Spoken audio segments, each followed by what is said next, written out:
हाँ जी, नेक्स्ट वो क्या करें 65 पेज का जो फर्स्ट पैरा स्टार्ट हो रहा है।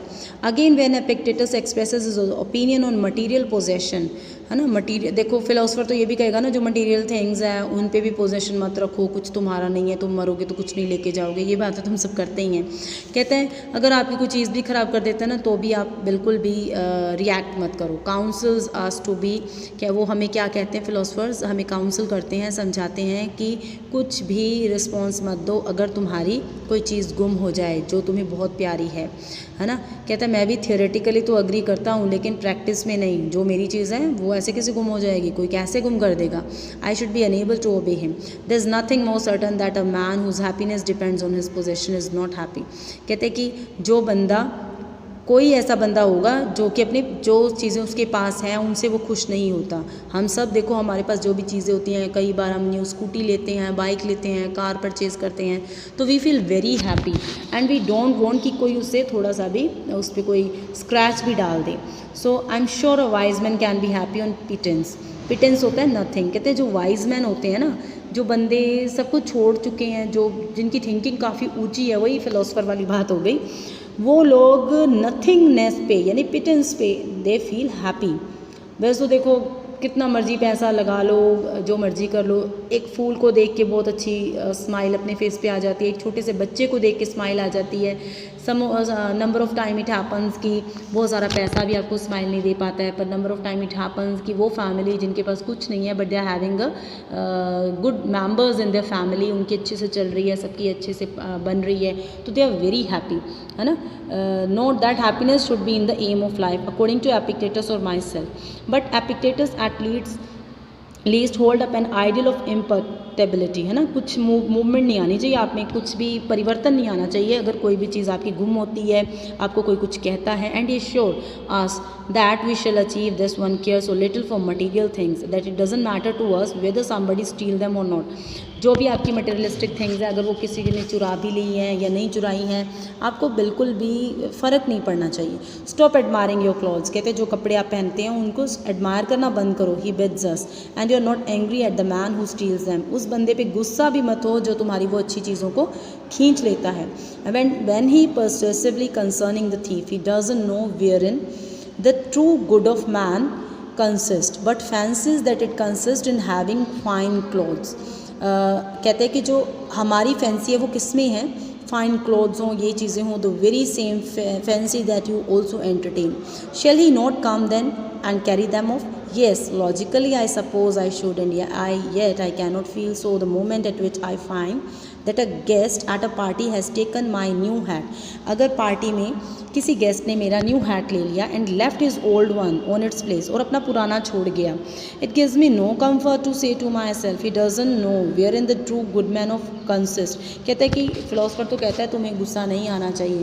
कहता है ऐसे लोग कहाँ हैं जो तुम्हारी, अगर किसी बंदे ने तुम्हारी नई चीज़ चुरा ली, उसकी जगह पे पुरानी चीज़ रख गया, तो आपको रिएक्ट नहीं करना चाहिए। फिलोसफर दे से like this but fancies that it consist in having my hat. लेकिन कहता है मेरा तो दिमाग वहीं पे है, मेरा हैट कहाँ गया। Nor should I dream of attempting to console a guest at a party in my own house with such philosophy in similar circumstances. कहता है मैं तो, मेरे अगर घर पे कोई पार्टी पे आता है, जो फिलोसफर कहता है कि अगर तुम्हारी कोई नई चीज़ चुरा लेता है तो मत बिल्कुल भी रिएक्ट मत करो। मैं ऐसी चीज़ें अपने गेस्ट को नहीं समझा सकता, उनको कंसोल करने के लिए मैं तो नहीं कहूँगा। It is very irritating. कहता है बहुत इरीटेटिंग होता है, आपने कोई चीज़ मार्केट में से इतनी मुश्किल से परचेज़ की है, मैचिंग की है for the party and someone has stolen it, it's very wrong, है ना। It is very irritating to lose anything at all, especially one things it has been taken on purpose. हम कोई भी चीज़ खरीदते हैं वो फॉर द पर्पज़ होती है, और अगर वो कोई चीज़ ले लेता है, देखो जब हमें ज़रूरत है डेफिनेटली विल फील बैड कि हम तो ऑलरेडी लेके आए थे, because today money is also important, है ना। We are doing jobs for survival, हम अच्छे से जी सकें, हम अच्छे से ऑल द कंफर्टेबल थिंग्स हैं उनको घर पे ला सकें। और if anybody takes that thing, है ना, मान लो आपने घर पे एसी ली है और गर्मी से बचने के लिए बहुत अच्छे से आपने सेविंग की और हमने कहा कि इस बार तो एसी ले ही लेंगे, और आपकी रिश्तेदारी में से कोई आ जाता है और कहता है हमें चाहिए, हमें दे दो। फिलोसफर तो यही कहता है दे दो, पर देखो अगर हमने वो मेहनत से चीज़ खरीदी है तो दिया नहीं ना जाता। But in a world in which things disappear through loss, theft and pinching, and which bad meals are served by bad waiters in many of restaurant and 1,000 other disagreeable things happen in ordinary man, कहता है कि ये सारी तो चीज़ें बहुत मुश्किल हैं, ऐसी दुनिया में रहना तो बहुत मुश्किल है जहाँ पे वेटर भी तुम्हें गलत चीज़ सर्व करते हैं, तुम्हारी चीज़ें भी गुम हो जाती हैं, है ना, ये सब तो मुश्किल है. Ordinary man might as well as set out climb the Himalayan in walking shoes as attempt to live the life of philosopher at all hours. कहता है जैसे शू डाल के हिमालय पे चढ़ने की बात होती है ना, मुझे लगता है फ़िलोसफर बनना वैसे ही है कि सारे घंटे अपने आप को पेन देते रहो पर किसी को कुछ मत कहो. In spite of this, however, most of us cannot help believing that the philosopher were right when they proclaim क्या होता है, जब वो बोलते हैं, स्पीच देते हैं, amid मतलब in between all the difference that most of things we bother about are not worth bothering about. वो तो चीज़ें हैं ही. Number of time it happens कि हम अपने बच्चों को डांट देते हैं, अपने भाई बहन से लड़ पड़ते हैं किसी चीज़ के लिए, बाद में होता है कि नहीं जो रिश्ता है दैट इज़ इंपॉर्टेंट, वो चीज़ इतनी इंपॉर्टेंट नहीं है. It is easier to believe that oneself is fool than that Socrates was a fool and yet he was not right. He must have been greatest fool who ever lived. Socrates को कह रहे हैं, philosopher को कह रहे हैं कि वो बंदा पक्का ही एक फूल होगा. The truth is nearly everybody is agreed that such men as Socrates and Epictetus were right in the indifference to external things. देखो जो भी एक्सटर्नल थिंग्स है ना, जो बाहर की चीज़ें हैं वो कभी आ गई कभी चली गई. सॉक्रेट और एपिक्टेटस का ट्रुथ यही है कि ये चीज़ों के पीछे मत भागो. Even men earning 10,000 a year working for more would admit this. Yet while admitting it, most of us would be alarmed if one to our dearest friend began to put the philosophy of Epictetus into practice too literally. What we regard as wisdom, कहते हम wisdom किसे कहते हैं, we should look on as insanity. हम इसे पागलपन कहते हैं. देखो हम तो पागलपन ही कहते हैं ना, पर असल में सच ज़िंदगी का यही है. और perhaps not in acquaintance but at least in a near relation. I am sure that if I became indifferent to money, है ना, अगर मुझे कोई फ़र्क ना पड़े, मेरा पैसा चला गया कहीं या कुछ भी, and comfort and all external things is Epictetus and reason in his fashion with a happy smile about property and thieves, my relation would become more perturbed. कहता है मेरे रिलेशन ज़्यादा अच्छे हो जाएंगे. Then if become a successful company promoter with the most materialistic philosophy conceivable. Think for example of the reasoning of Epictetus over the thief who stole his iron lamp. He bought a lamp. कहते हैं जैसे किसी ने कोई lamp खरीदिया, iron lamp खरीदिया high price में, लेकिन थीफ उसको चुरा के ले गया. तो कहते हैं कि for a lamp he became faithless. जो चोर है एक छोटे से लैम्प के लिए वो फेथलेस बन गया. For a lamp he became bestial, वो एनिमल बन गया. This is what seemed to him to be profitable. कहते हैं कि उसको कोई फ़र्क नहीं पड़ा जिस बंदे की है, लेकिन दूसरे बंदा बहुत ज़्यादा गिर गया छोटी सी चीज़ के लिए. The reasoning is sound. Last 67 last paragraph. The reasoning is sound yet neither individually nor as a society to will live in the contempt. Contempt क्या होता है, insult of property on which it is based. A few saints do but when they are at first a cause great concern to their friends. When the word is normally cheerful and comfortable we hold the paradoxical. Paradoxical होता है कुछ strange, कुछ समझ ना आना, unclear सी thing. Vivid जिसे हम कह देते हैं, हाँ विविड तो क्लियर होता है, अनक्लियर जो होता है. Believe that the philosophers were wise man but that we should be fools to imitate them. कहते हैं ठीक है फिलोसफर्स हैं जो वो अच्छे हैं, वाइज मैन है, लेकिन उनको कॉपी करना फूल बनने की बात होगी. We are convince that while philosophers are worth reading, material things are worth bothering about. It is as though we enjoyed wisdom as a spectacle. मैं तो इन्जॉय करता हूँ विजडम को एज अ स्पेक्टिकल, बैठ के as a spectacle, a delightful spectacle on a stage which it would be unseemly for the audience to attempt to invade, है ना, सिर्फ देखने के लिए. Were the Greeks and Romans made differently?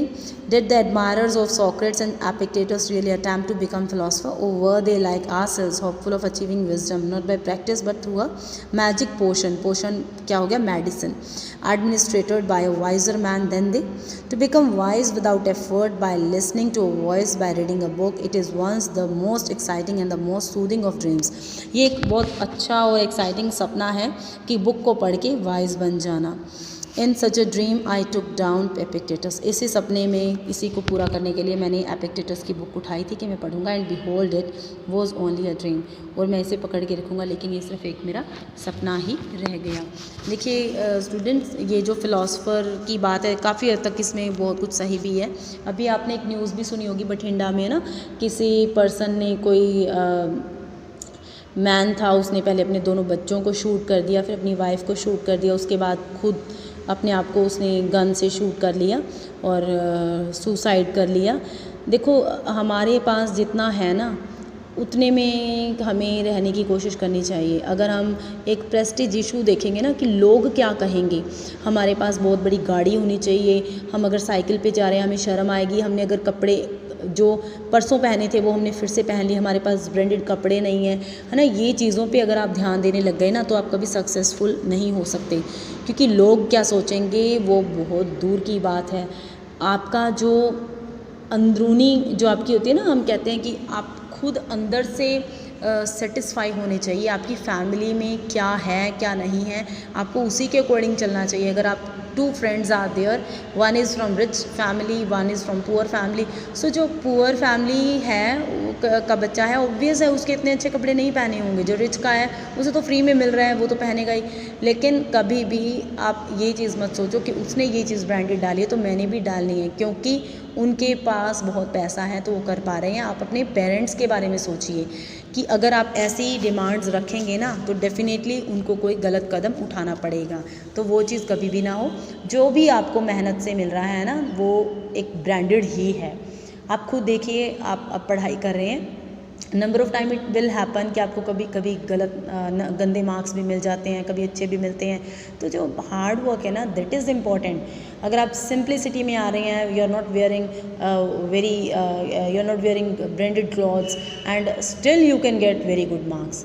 If you are wearing branded clothes and you are not good in studies, I think that is not right.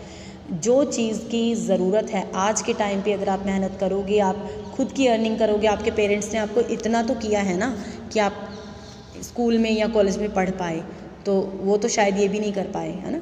तो आप उनकी चीज़ों को वैल्यू दो। कभी भी अपने फ्रेंड सर्कल को देख के या किसी को देख के अपने घर में आग मत लगाओ। Always think about your family members, about the persons who are in surrounding you, जो कि आपकी कदर करते हैं, क्योंकि जो बाहर के लोग होते हैं ना वो बहुत ज़्यादा आपके साथ नहीं होते हैं।